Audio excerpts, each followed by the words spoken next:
hat for every day, brother. You match your hat to the logo on your shirt to you're just look at that. You're all about Cleveland, eh? All about Cleveland. You know it, Good old Ohio boy. yes, sir. So today, we kind of pulled a few audibles, and for everybody You watching and did. listening, I apologize. I've got a puppy in the background. We've got some work going on, so he's as you can just see his hind end there. He's very interested in what's He's happening peaking. outside.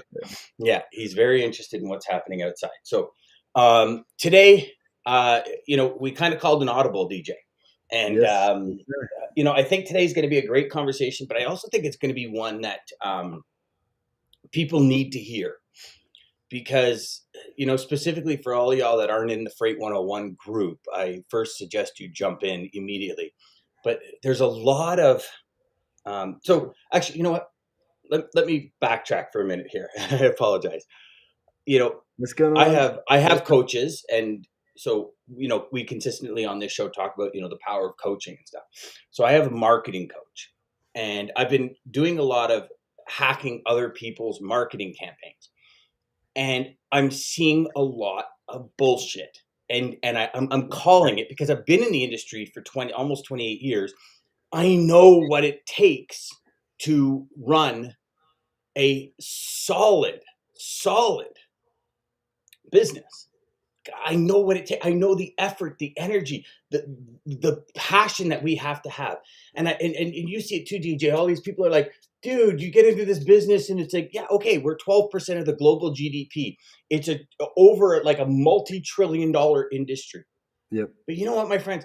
Just because you get in doesn't mean you're going to be successful. And I gotta call bullshit on all of these people that are. And it's funny because I asked my marketing coach. I said, so because I'm like, we call it marketing hacking, right? So you go through and you analyze each section of the page, and I asked him, I said, is it normal that people you know um, amplify, quantify the 1 or 0.5% of the people that make it? And he says, yeah, totally normal. And maybe that's why my marketing doesn't stick like most people's marketing, but I don't see it, DJ. You know what I mean? And we see it all the time. And hey, how do I get into this or dispatching? How do I open up a dispatching company? Or how to open it? Like, it's not easy. The process is simple to set it up. The strategy, the framework, the overall, this is what you do to do this is a simple kind of step by step. But easy, my friend, not a chance. Yes. No, and man, when you brought this up before the meeting, I couldn't agree more. Yes, there's tons of money in this industry. Everything that everybody says is totally true. But again, depending on because of the industry and why I even created this group to begin with. I mean, it, I'm just Dan's throwing the BS out there, so I'm gonna 8 mile this shit right now. You're coming around, brother. You're So coming so around. so I started at one of the big brokerages. I will not say the name, but they what I can tell you from this industry, whether I was there when I started, and again, for anybody who's watching this, especially from the Freight 101, you guys know I see you. That's why we created this group. A lot of companies out there, a lot of brokerages or brokerage houses out there that'll hire brokers um, that pay what brokers typically on average get paid.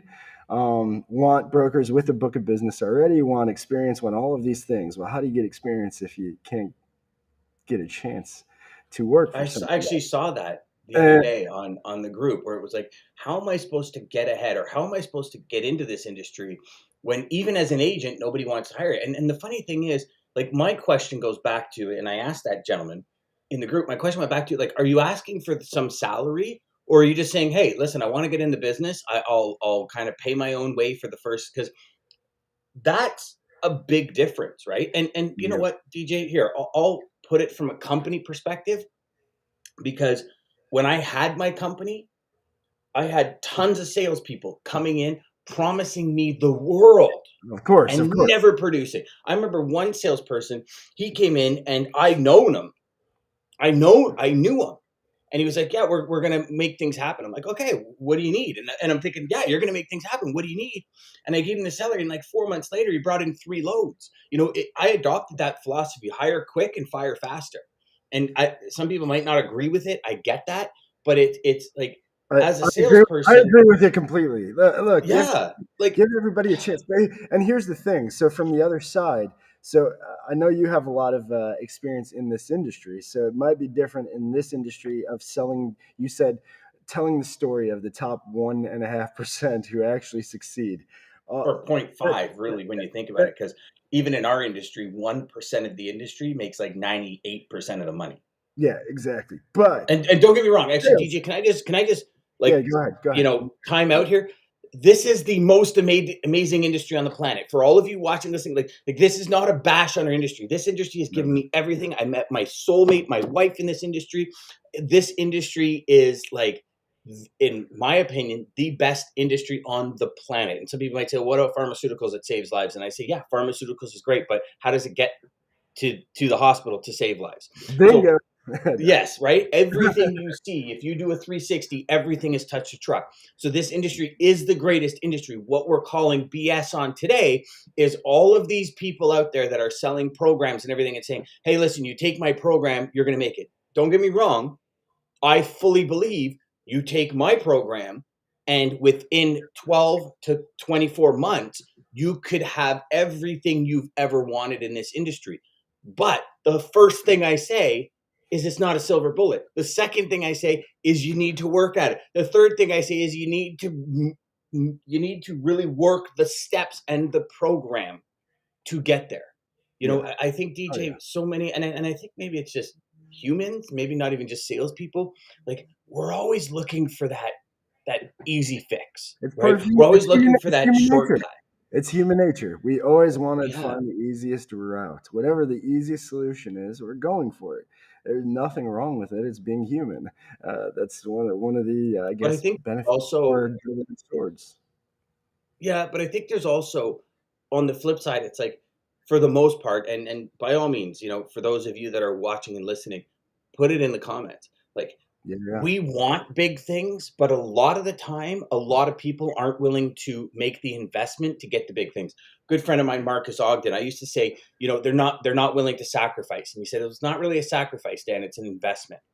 And I agree with that because if I wake up an hour early each day and I invest that hour in taking myself to the next level so I could make the big margin, so I could make the big profit, so I could build the monster business, you know, that's an investment. You talk to all these owners and you ask them, like, what did you have to give up?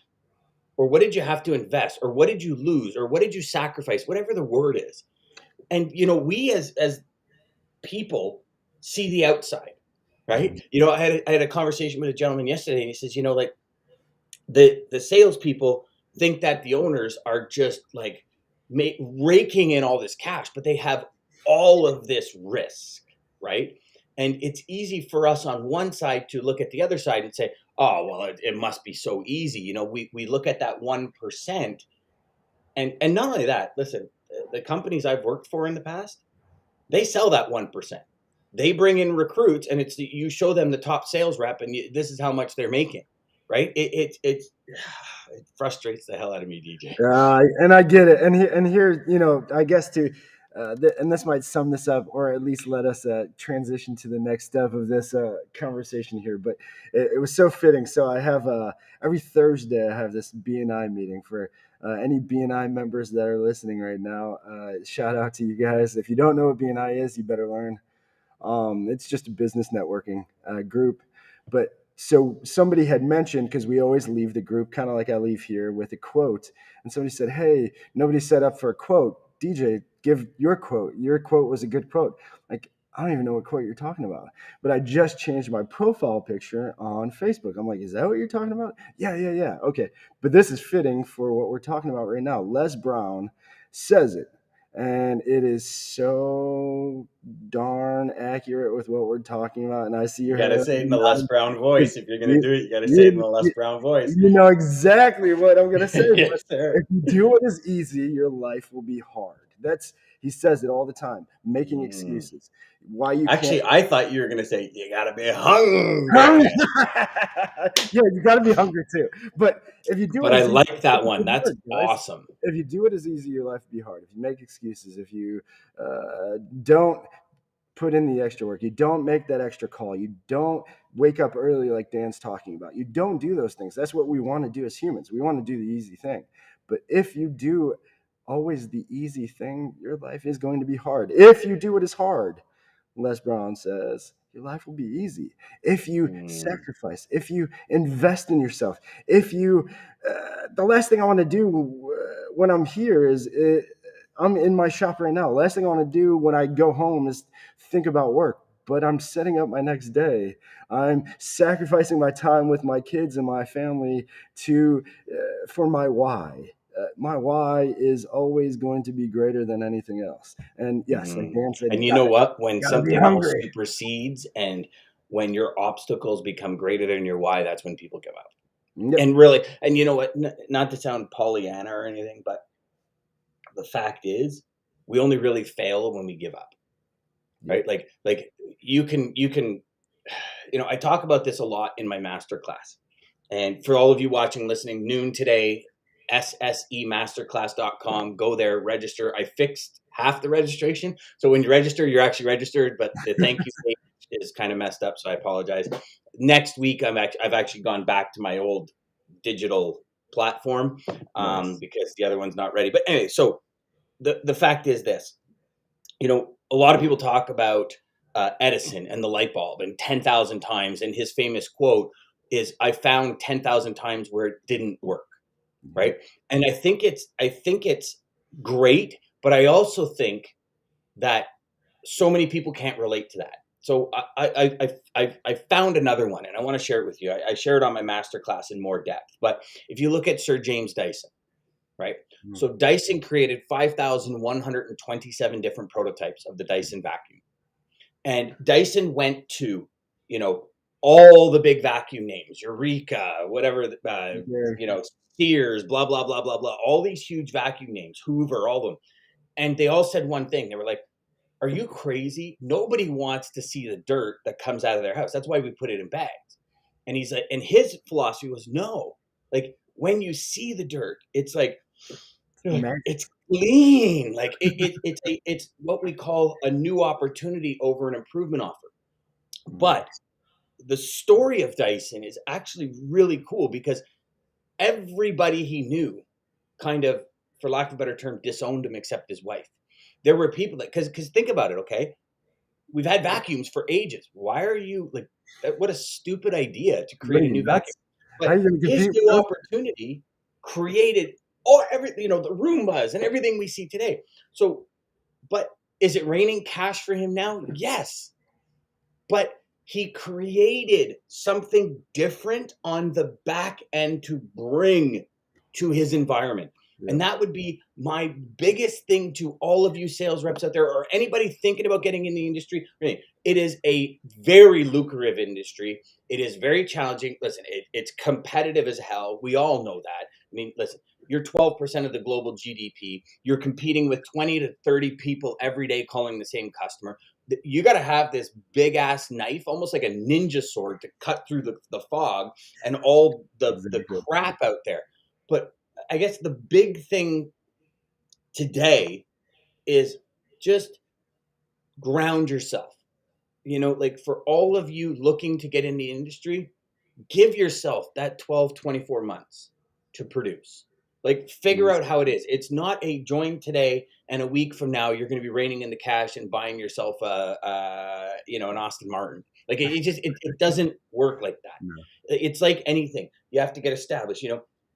Listen, here's the reality. You can collapse timelines big time by taking training, by really working. Investing in We've said it. yourself. Invest in Well, yourself. 100%. I mean, listen, I invest more in myself than almost anything. And I have for years. I mean, there was years when I first started in this industry, I was almost $20,000, $30,000 a year. in programs and coaching and different things. And this is before like the internet and before all these online programs, like, how to swim with the sharks and not get eaten, cassette tapes. And I'd put them in my car. Zig Ziglar cassette tapes. I put them in my car. Bob Proctor, You Were Born Rich, put it in my car. Books, Yes. everything. You look behind me, it's stacked with books. I've got like complete Rubbermaid bins filled with books that are like on the floor because they're too heavy to lift. And I know every book I have, so it's like I'm having this challenge. I'm like, okay, that book had something in it, so you filter through, you Yep. read the book. Yep. I mean, I read a book a week, and this is all an investment. It's all an investment in you. And if you invest in yourself, you do collapse your timelines 100%. But if you're thinking you're going to collapse your timelines to 2 months, I think you're wrong. Now, there's the anomaly. You make a phone call, you're at the right place, the right time, something happens. It Mhm. happened to me. And that's why I say this does happen. It happened to me. When I first Good. started selling, I did 3 months of training instead of 2 weeks. I sat with people for 3 months. By the fourth month, I was doing $5,000 a week in business. Why? Because I called Doug Derryberry, God bless his soul, at Plusmark in Afton, Tennessee. I called him 3 times.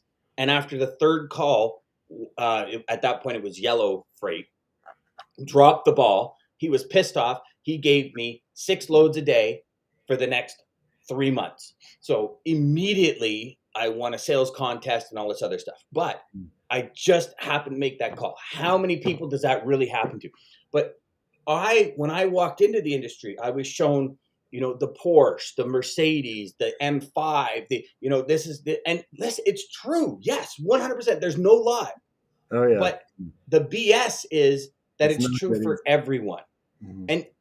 And I guess, DJ, here's where I'm a firm believer, and I'd love your take on it, right? Mhm. Um, I believe everyone that is willing to invest in themselves, that is willing to put in the work, can do $1 million GP a year. I believe that wholeheartedly, minimum of $1 million GP. But it's work. It's strategy. It's okay. I had this sales call. I said this. It didn't work. I'm going to say this. Okay, that worked. But my second thing I said didn't work. So I'm going to use the first thing. And it again, career, right? Piece of the puzzle, piece of the puzzle, piece of the puzzle, piece of the puzzle, piece of the puzzle. Wow, I've got something that works. Ryan says it awesome here. Favorite idea about investing in yourself is that LeBron James invests 2.2 to $4 million a year on his health. Self-development is key. Yeah, And, that's Ryan brings up a great point. How much do Olympic athletes invest in themselves? Right? How much do professional athletes invest in themselves? for that one for sometimes that just big event every 4 years or whatever, whatever, depending on what event they're doing. It's Yeah. crazy. Yeah. Yeah. But you know what? And here's the thing.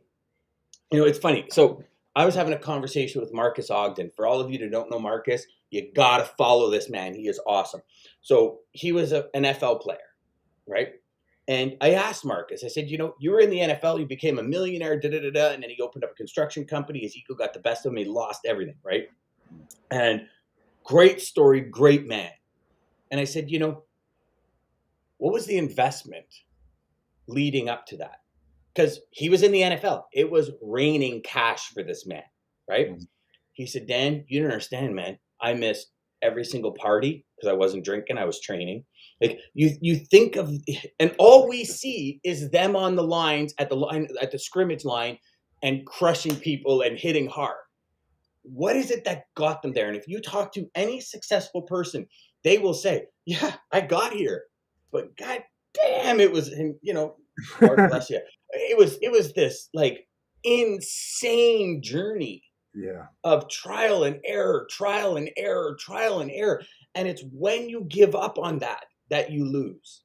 And I know we're diving right off the deep end on multiple topics here, DJ. But I think it all comes back to that raining cash and BS. If you think this is going to be a 2-3 month thing, Mm. and I hope Ryan doesn't mind me saying this. I look at Ryan. Ryan's been with me for almost 2 years now in my programs and doing stuff. And he has catapulted his business. He's collapsed his timelines. He's 4 years in the business and he's got business that most people 10 years in don't even have. Mm. There's results to be had. But just like he said, it's his favorite idea about investing in himself. He's bought into the idea and he's seen the results about investing in himself. Yep. And that's critical. Like when you stop learning, you die. You know, Bob Proctor said it once to me. It was great. We're having dinner at his house. And he says, you God. know, Dan, here's the thing. If you stop raising your bar, you actually get left behind because we're moving so fast, right? Like everything moves so fast. Sales strategies that we had a year ago didn't just look at COVID. The sales strategies you had pre-COVID are not working right now. There's baseline frameworks that always work because it's based on psychology 101. And there will, you know, as much as we have, you know, like we're on Restream right now, Restream Studio Pro version 2.0, there will never be a human version 2.0. There's only a human version 1.0. And we operate under the same, you know, mental functions, capacities, frameworks. And that psychology of persuasion is never going to change. Yep. However, when we are selling, things change. You look at companies 3 years ago, so call it 2018, the struggle we had when ELD was implemented, 2019, how rates just fell off a cliff, right? And all the shippers are saying, yeah, man, I'm getting back the money that I lost in 2018. Well, that's, I call BS on that too, because you know what? As an industry, we kill ourselves because we don't raise our numbers every year, but inflation costs more. Now you move into 2020 when COVID hit, and all of a sudden, okay, capacity has an all-time low. You know, bang, done, done, done. Now, where we are right now, capacity is an all-time low. Shippers have to get smarter about how they ship. Yep. Suppliers, brokers have to be more strategic and have to be a bigger part of the supply chain. Now you look at the fraction that's, you know, the fractured network of the global supply chain. Like, how many of us a year ago, 2 years ago, would ever even have thought about how fractured the global supply chain is now? It would never have been an idea.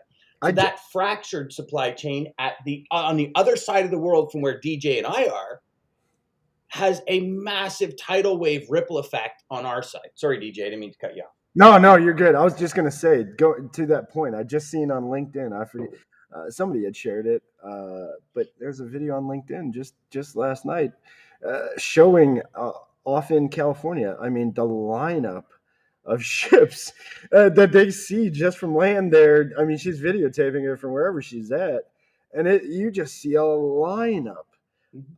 I don't Last even know how week many were on there. It was last week on insane. Wednesday, there was 427,000, almost half a million equivalent of 20-foot containers sitting offshore at Long Beach.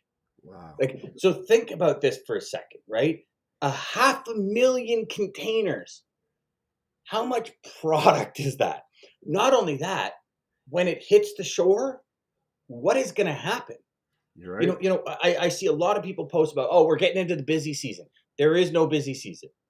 Like for all of you that are watching, I'm telling you right now, there is no peak season anymore because the holiday shipping already started in August. We are trying to keep up with the supply chain. It is not going to get busier. Your customers might have a few more orders if they have stock, but Exactly. it is no that the entire shipping patterns have changed. And just start talking to the real experts out there that know this stuff, and you'll start seeing it is now a steady stream. We used to see that 30, 40, 50, even 70, 80% hike with some customers in this season. We are Oh, not seeing it. We're seeing small hikes, but how can the customers sell more if they can't even get their product from overseas? I got a good friend at a company in Wisconsin. Everything comes from overseas. Everything. They do not produce anything in North America. It all comes from overseas. I have a conversation. He's like, you don't understand the challenges we're having right now. So yeah. if all of these challenges and all of these things are in the background, if you don't fully understand it and you just jump into the industry thinking, man, I'm gonna rain some cash on myself in the next 3 months, it just it to me it just doesn't work. And to all of you, you know, experts, coaches, all of them out there, please stop feeding bullshit to people just to sell courses, because I'm sorry, in the end, you might make one sale, but what is it about? DJ, actually, this is a lot about the same thing we talk about all the time: customer turnover.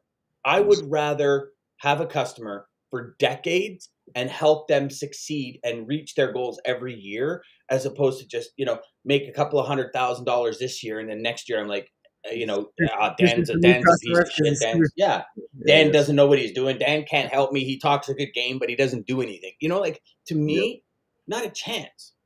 Not a chance. I would much rather, just Hey, what's up, Gary? hello from Hope, Arkansas. Attaboy, Gary. Yeah, Welcome back, yeah. brother. I just, I don't know. For me, I have a real problem with it, Mm, and I would much rather be real and honest and say, like, you don't know. I mean, DJ, I can't tell you how many people say, Dan, don't say it's hard. Don't ever say it's hard, because people aren't going to buy your stuff. And I'm like, yeah. I, Right, I, I would rather say it's hard, because yeah. I want the people that are willing to work to buy my stuff. Because if the people aren't willing to work and they think, hey, if I get this new app, I'm going to sell more, and then they get the app, like, screw it, delete the app. Like, I don't want refunds. That's not what business is about. If you go in and so here's the thing: you go to your customer and you say, okay, I can do it for $1,200.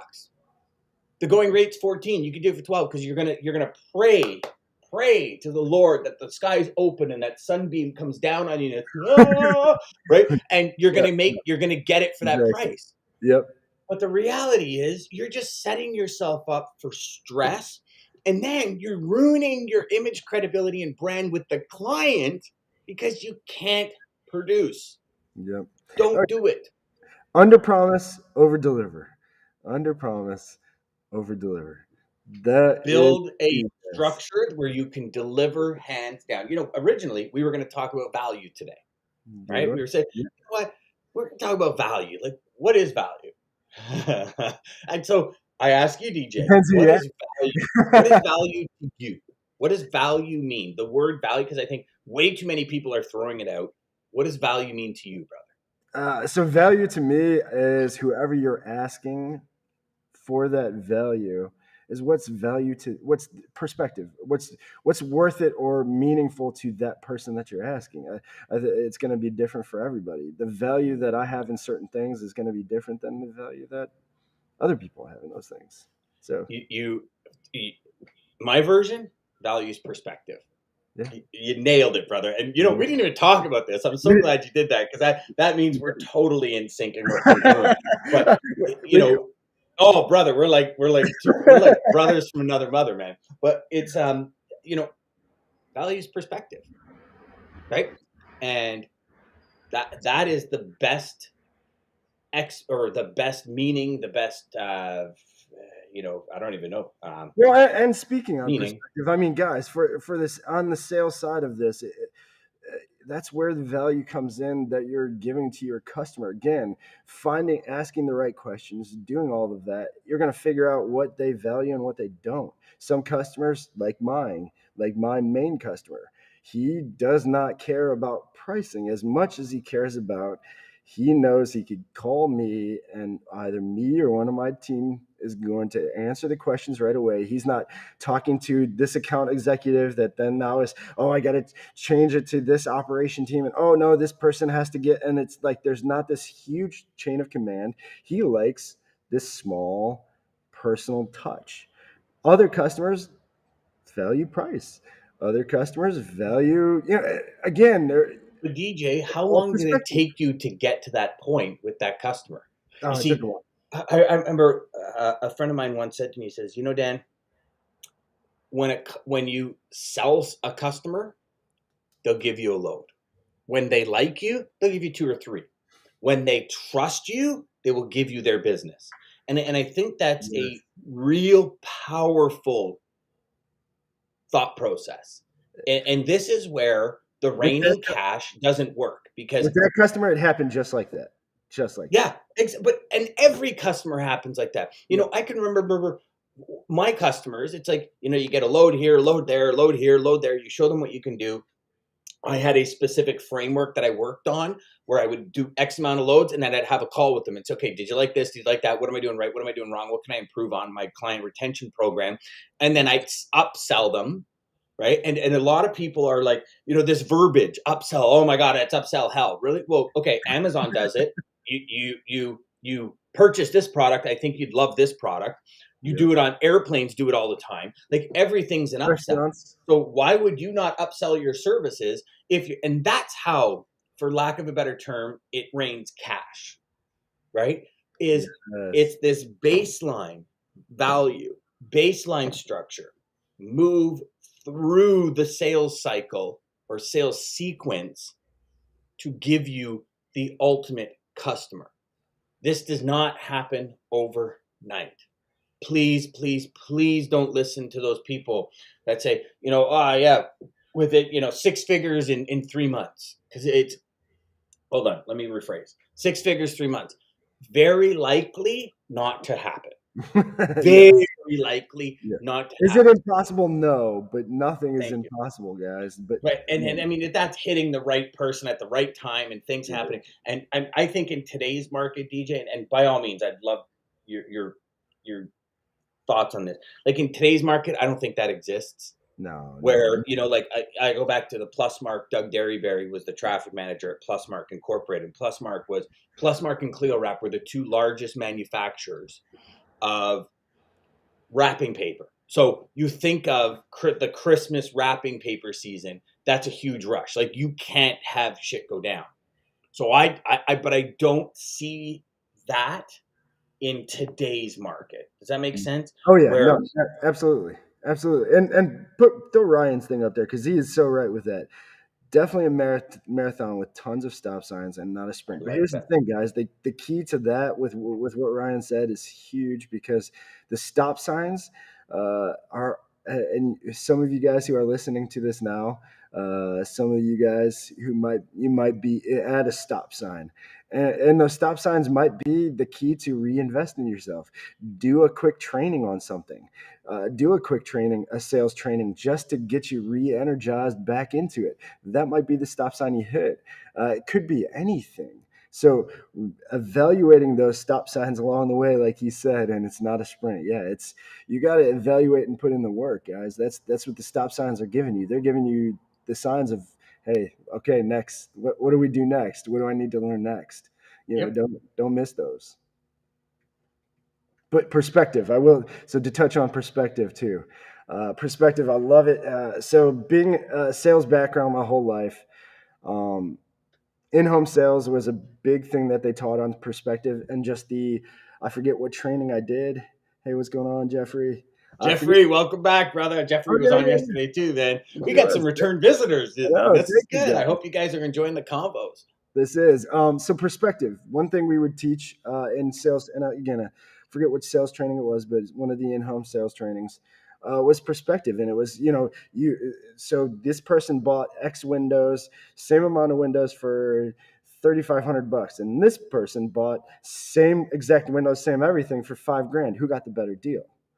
And everybody would always, oh, the 3,500. Obviously, no, it's whoever thought they got the best deal. Now, if the person who paid 3,500 beat up the salesperson, said, no way, they're not this much, still thinks he got ripped off, well, in his mind, his perspective, he's still overpaid. Now, the guy who Can paid I five can I can grand, I just jump in here for one yeah, second yeah, because go I ahead. think this is going to prove a good point. What if the windows were crap? They both got ripped off, Yeah, could right? The again, value, be. perspective.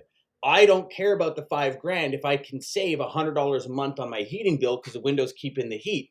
But even if I paid $3,500 and it cost me an extra $100 because the windows don't keep in heat, I got ripped off. So it's perspective again, DJ, Yeah, and it's I all, love that. I love that because this is exactly what we do. yeah.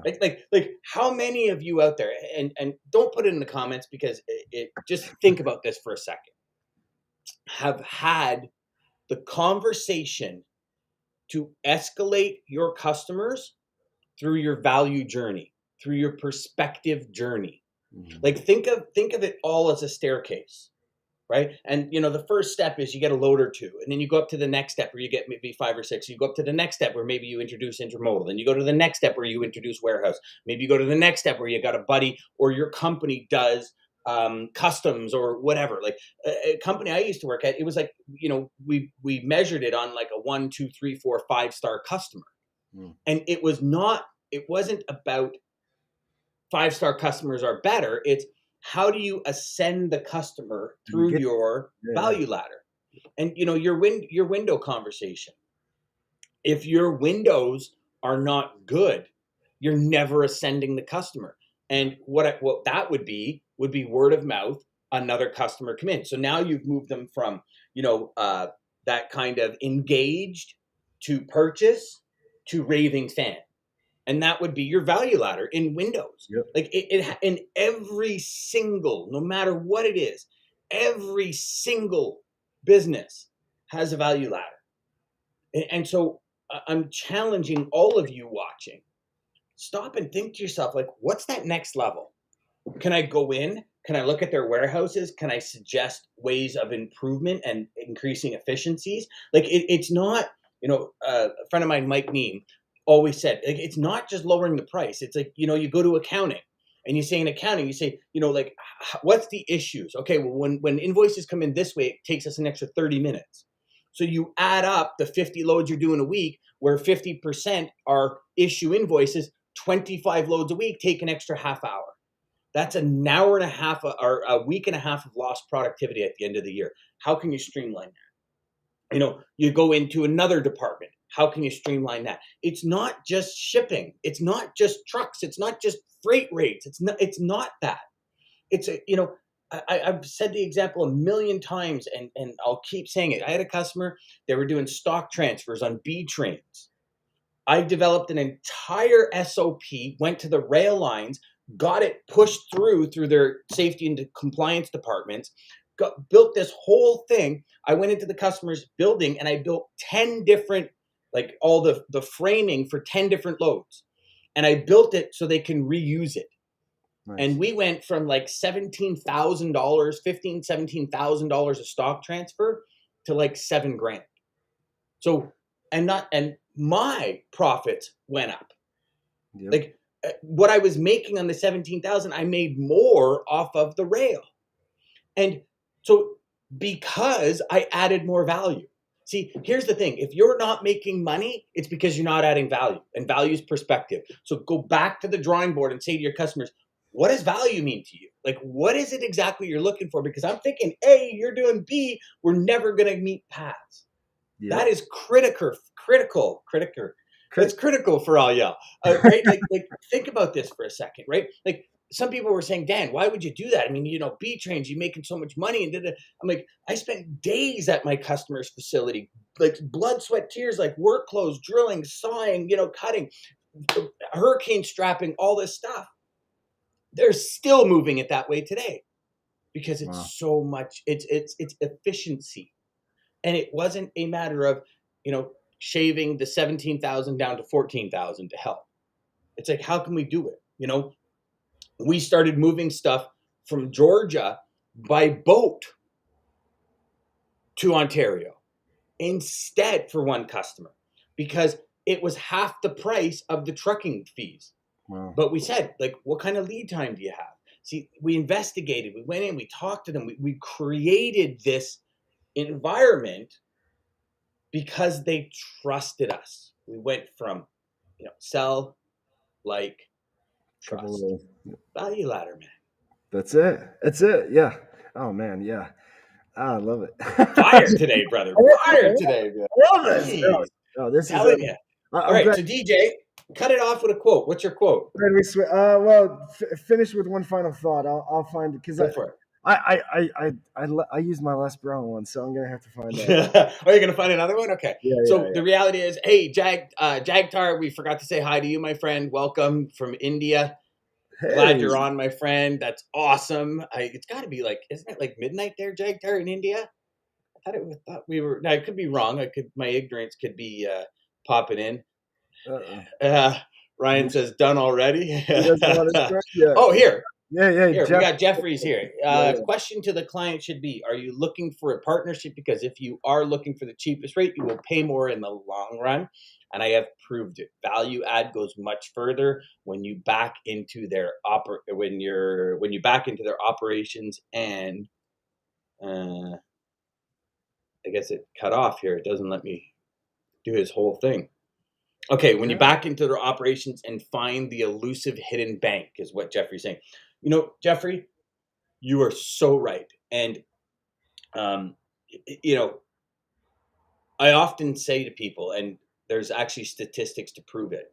If you come across a sales lead and they say, "Oh, well, I send out, an email to a bunch of different people," and you're like, "Oh, put me on the emails," they actually artificially inflate the market, and they actually pay more for their freight than dedication. And there's been studies to prove it. Freight Waves have done studies, DAT have done studies, just on that entire perspective. So yes, for all of you looking to debunk that, just Google it and you'll find tons of stuff to debunk that, because you know what, Jeffrey, you're absolutely right. And the starting point of all great relationships is like, no, trust. A good friend of mine, Bob Berg, says, people who do business with people they know, like, and trust. That And I so think if so that is the motto of BNI. So they have two yes, mottos. They have givers gain is one big thing, and it's all about referral network. But the other big thing is if you know, like, and trust them, they will do business with you and pass referrals to you. That's exactly what we talk about every single time in the meeting. The quote, it goes back to image, credibility, brand.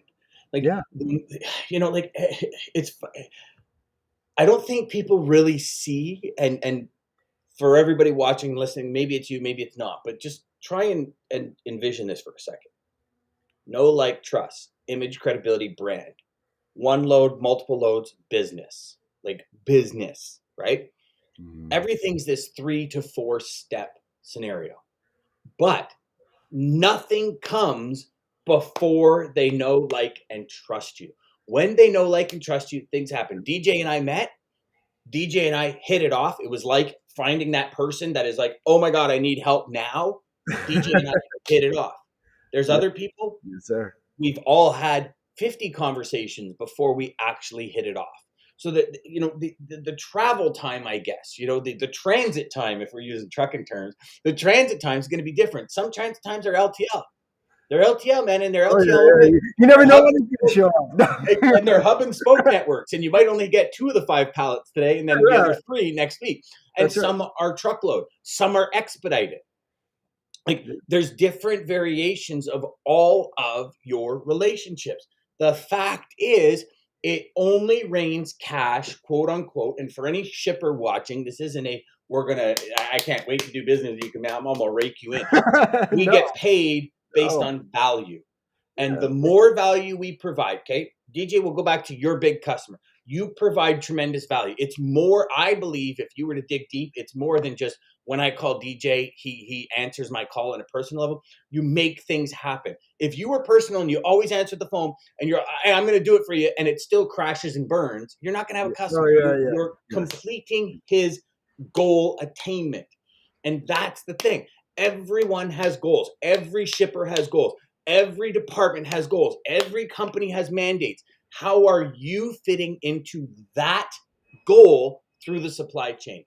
That's the big question. And if you Yes. can't answer it, you better damn well get a hold of that customer and figure it out, because it is only a matter of time until you lose the business. Exactly. Ask the questions, guys. Once you get that, anybody who's done this, especially anybody who's new who maybe hasn't landed their first load yet, I'll tell you. I mean, it's such a change of relationships. So once, if you're sending quotes and you're just small talking a customer, they'll kind of, they're there, but it's almost like that person that's there but looking at their phone the whole time. Mhm. And then once they give you that load, it's like, okay, phone's down, and they're like in your face, and what's happening next? What's happening next? Where is this? Where is this? And they're really, and that's your chance. That is your chance. Now you open that relationship. Now make the relationship. Mhm. If you are just worried about moving the load and that's it, they're gonna know that too. Mhm. That is your chance. You get that first load. Jeffrey hits it pretty well here. Yeah. Well, Um, he's I had a, he's experienced. I think Jeff, yeah, and you don't need to he's share this again, experienced, but yeah. I think he had like over 20 years in this industry just like you. Oh So yeah. I mean, Well, guys, here's the he's a thing is, solid. I had a conversation with Purelator, right? Probably one of the largest shippers, the Purelator, FedEx's, UPS's. And in the conversation I had, now again, this was months ago, and I think we're still trying to catch up. But I think depending on where you are, there's different areas, right? Like how many people are vaccinated. And I don't mean to get COVID related here, but the reality is, you know, how many people are vaccinated, how many aren't, what's happening, you know. And this woman at Pure Later put it in really good terms for me. She says, you know, here's the problem is we've got 3 times the volume because 3 times the people are ordering stuff, especially in the e-commerce, right? She goes, we are half staffed because of social distancing and mask mandates and all that. So people are exerting themselves at a higher rate because they can barely friggin' breathe with these masks on, you know, and all this stuff. She goes, we just can't keep up. Not to mention, there is a massive shortage of employees that want to work.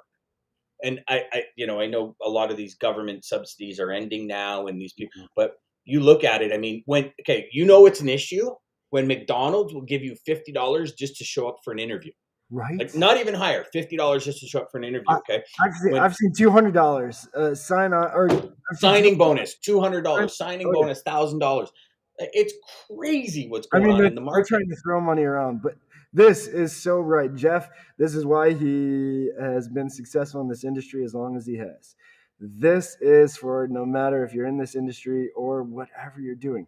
Be honest, transparent with your customers. Tell them what they want to hear and definitely what they don't want to hear because the customer's not always right. Yeah, Mhm. That brings us obviously, right back to the beginning conversation. You get in sales training, don't think for a second in 2 weeks you're going to change your life. You're going to change the way you sell, you got to but be hungry. you got to be hungry. Yes, sir. How did you know I was going to say that? I felt it. I felt it. Less like it's almost like you want to Oh, put less on really loud every morning. yes. You got to be Yeah, hungry. Right? him and Eric Thomas. Oh god. Yeah, yeah, or even or even Zig Ziglar. I love Zig. Zig With Ziglar. his accent, it's awesome.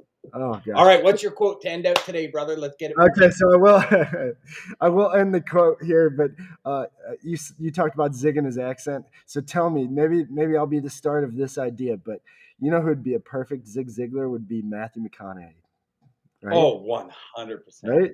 He almost sounds Well, just like all him right, already. all right, all right. You know, Matthew McConaughey, I mean, Yeah. there's so many lines that I won't even say on the Oh, show that I love from Matthew McConaughey. Like, but Dazed and Confused was one of the best movies ever with him. He was oh my just god. so chill and just, he's Talking awesome. about books, real quick, one last drop. Matthew McConaughey's book, Green Lights. If you didn't, Love it. oh my god, it's amazing. Yeah. So anyway, guys, I do have 2 quotes because found one that I really like, but then this other one was just so perfect I couldn't help it.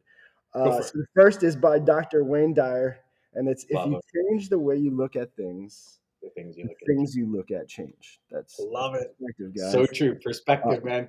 but then now this is a really perspective, and I think it's exactly what we kind of talked about. And I don't. It doesn't give who the quote is even from. So, the right perspective makes the impossible possible. I think I said that. That is awesome. Right? The right perspective makes the impossible possible. You know, I'll add one to it. That's it. Napoleon Hill, when his son Blair was born, he was Thank born you so much, Gary. without ears, right? So I don't know if any of you know the story of Napoleon Hill. And the doctor came to Napoleon Hill, said, okay, whatever I have to do, I'll help him hear. And the doctor came and put his arm around Napoleon Hill. He said, listen here, Napoleon, sometimes in life, there's nothing you can do. And he said, no, in life, you can always do something, even if it's changing your perspective, so you don't crush your enthusiasm.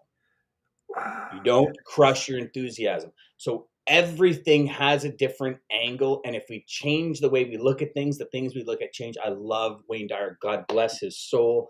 Wayne Yes. Dyer was, actually, The Power of Positive Thinking was the first big book I ever read. My dad gave that to me, Norman Right. Vincent Peale. And I love that. And There you go. immediately after that, I was all over Wayne Dyer. Jeffrey says it here. Boom. Have a good one.